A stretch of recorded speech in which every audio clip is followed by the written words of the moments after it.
tous, mon nom est Steve Rousseau, technologue en physiothérapie à la clinique Veloptimum. Le sujet de la capsule vidéo aujourd'hui, c'est le lien entre le positionnement sur votre vélo et les bases d'entraînement d'intérieur.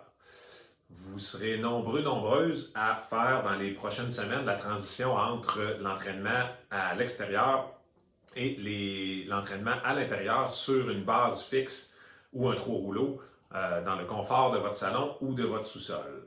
L'utilisation de ce type d'appareil-là a vraiment augmenté dans les dernières années avec plus de modèles disponibles et l'apparition des logiciels virtuels d'entraînement, donc qui amènent une nouvelle dimension à le plaisir qu'on peut avoir à utiliser son vélo à l'intérieur. Donc, quel est le lien entre ce type d'appareil-là et le positionnement? Il y a plusieurs choses à considérer. Donc, la première chose, c'est le fait que l'on soit fixe beaucoup plus qu'à l'extérieur, donc pour des périodes prolongées, sans avoir à bouger sur le vélo. Parce que sur une base d'entraînement, le vélo se tient tout seul. Donc, on n'a pas besoin nécessairement de bouger autant qu'on le ferait à l'extérieur. Lors de nos sorties à l'extérieur, l'environnement va faire qu'on va être plus mobile sur notre vélo. J'ai arrêté à une lumière rouge, donc je vais mettre le pied par terre, je vais me lever de la selle. Les ondulations du terrain vont faire qu'on va se lever debout aussi peut-être plus fréquemment que l'on le ferait à l'intérieur parce qu'on n'a pas besoin de le faire nécessairement. Donc, cette position fixe prolongée-là va amener une pression ajoutée sur les points de contact du vélo, donc au niveau du guidon, au niveau de la selle, au niveau des pieds. Ce qui peut amener des douleurs qu'on n'avait pas à l'extérieur. Donc, la chose à considérer, c'est si votre positionnement n'a pas été optimisé pour votre saison d'été, les petites douleurs que vous pouviez avoir à l'extérieur vont être exacerbées, donc vont généralement être augmentées par le fait que l'on soit trop fixe longtemps sur le vélo.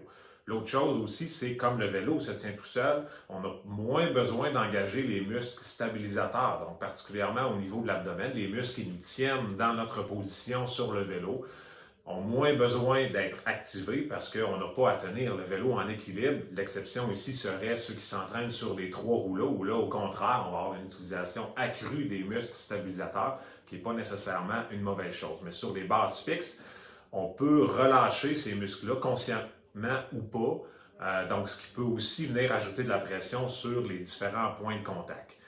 L'autre chose à considérer, c'est l'ajustement de votre appareil d'entraînement. Donc, c'est important de s'assurer que le vélo soit au niveau, particulièrement les bases avec lesquelles il est prévu d'utiliser un bloc de soulèvement pour la roue avant. Donc, si on n'utilise pas ce bloc de soulèvement-là, la roue arrière va se trouver à être plus haute que la roue avant, donc ce qui va créer un déséquilibre, ce qui peut venir ajouter du poids sur les mains et modifier les points de contact qu'on avait habituellement au niveau de la selle. Donc, c'est important de s'assurer que la roue arrière est de la même hauteur que la roue avant. On peut mesurer avec un galon la distance entre le sol et le centre de l'axe pour s'assurer que notre vélo est bien de niveau.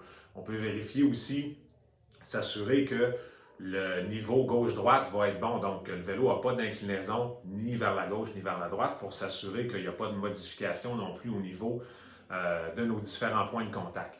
L'aération, c'est important aussi de considérer qu'il fait toujours plus chaud à l'intérieur, donc particulièrement au niveau de la selle, au niveau du chamois, on peut développer des irritations qu'on n'aurait peut-être pas eues durant notre saison à l'extérieur. Donc, encore là, on va s'assurer d'avoir un ventilateur adéquat pour nos sessions d'entraînement à l'intérieur. Considérez aussi l'utilisation de la crème pour le chamois si ce n'est pas quelque chose que vous avez l'habitude d'utiliser à l'extérieur. J'ai même aussi travaillé avec certains clients avec lesquels on était arrivé à avoir deux selles. Donc, une selle pour l'été, puis une selle qui était un petit peu plus confortable, un petit peu plus molle pour l'hiver, pour éviter justement d'avoir ces pressions au niveau de la selle. On avait aussi déterminé l'utilisation de deux potences, donc une potence un petit peu plus relevée pour être confortable sur le vélo pour les sessions intérieures, puis la potence régulière pour la saison d'été à l'extérieur. Donc, il y a différentes choses qu'on peut faire pour s'assurer de s'entraîner adéquatement tout l'hiver en étant confortable et en prévenant les blessures. Alors, c'est tout pour cette capsule vidéo. Merci d'avoir été à l'écoute. Si vous voulez prendre rendez-vous pour votre positionnement avant la saison intérieure d'hiver, vous pouvez le faire au 836-6022 ou en ligne au veloptimum.com. Merci et à la prochaine.